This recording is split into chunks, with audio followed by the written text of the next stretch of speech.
It's 6:30. Good morning, I'm Ian Crouch with Hunter News. 5 teenagers are in custody following a police pursuit at Jules.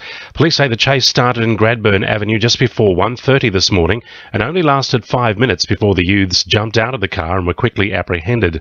They're still assisting Lake Macquarie Police with their inquiries, but it's understood they will be charged with aggravated break and enter offences and associated charges after a shop was allegedly broken into.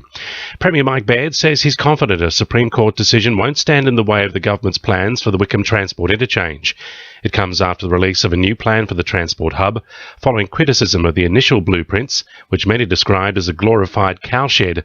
Mike Baird believes the government will win its appeal to overturn the Supreme Court decision, which ruled an act of Parliament was needed to remove existing rail infrastructure. We believe that our case obviously has to be completed through the legal process, but obviously we believe we've got a strong case, but we're getting on with the job. It's certainly our encouragement to everyone that's against this plan. It's time we got on with it. The city has waited too long, and we are continuing to do everything we can to deliver it. An off-duty police officer has saved a farmer from drowning on his property near Dungog.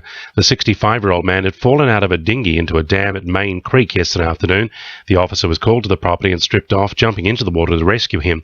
The farmer swallowed a lot of water and was suffering from hypothermia when he was airlifted to the John Hunter Hospital by the region's Westpac rescue helicopter. Hunter Water is offering assistance to residents struggling to pay their water bills. The initiative credits customers with $300, financial counselling, payment plans and water consumption advice.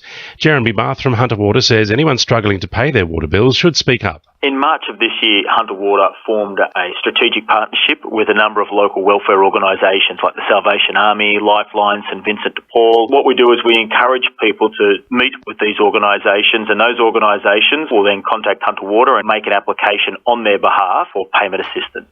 Newcastle Council will discuss whether to support same-sex marriage at its meeting tonight. However, at least one councillor believes there are more important issues to deal with. Councillor Brad Luke says while he supports marriage equality, it's not a conversation local government needs to have. Cessnock residents are invited to attend a public workshop today at the Cessnock Performing Arts Centre.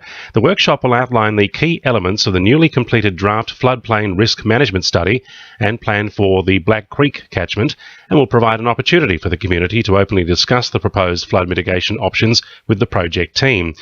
Strategy Assets Planning Manager for Council, Stephen Long, says the workshop will be held this afternoon from 3 till 7 p.m. Once people have been to that meeting and also read the information on their website, they can then put in a written submission on their ideas or their comments or anything like that for the study for Council's consideration going forward.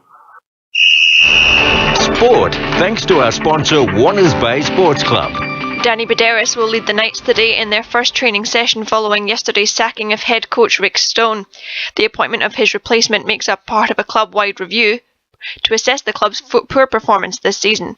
Knights Chief Executive Matt Gidley says something in the team's attitude has to improve. But what's important is that we need to make decisions in the best interest of the club, and we need to see the performances in our team turn around. And not so much the end result, but just the type of effort in our team. I think our club has a proud history of playing a really resilient and spirited type of performance, and we haven't seen that for a number of months now.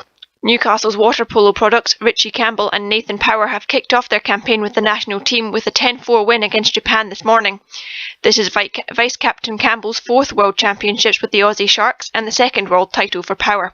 The Sharks will go on to take on Montenegro on Thursday and Serbia on Friday in the hopes of qualifying for the Rio Olympics. And in the Australian Off-Road Championship, Aberglassen's Toby Price has left the competition with a bang. The 27-year-old finished 2nd on Saturday and 1st on Sunday to secure a first-place victory before the final races take place in Dungog in mid-August. That's Sport. I'm Iona McNabb. 2 RFM News Time 26 to 7.